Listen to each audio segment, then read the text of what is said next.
রাহুল, তোমার একজন মেয়েদের প্রয়োজন ছিল না? আমি নিয়ে এসেছি।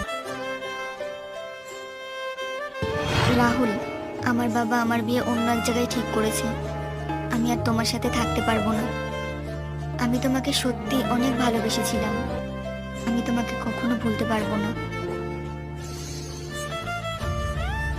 বসো। আরে আরে, কোথায় বসছিস তুই? তুই নিচে বস। আরে পূজা, কি হয়েছে? কোনো ব্যাপার না, বসো। আরে তুই কি বুঝতে পারছিস না? ও তো বাড়ির মালিক, ও তো বলবেই তোকে বসতে। কিন্তু তোর কি কোনো বুদ্ধি নেই?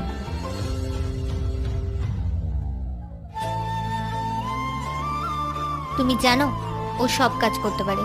ঘর ঝাড় দেওয়া, ঘর পরিষ্কার করা, আমাদের জন্য চা বানিয়ে আনতো।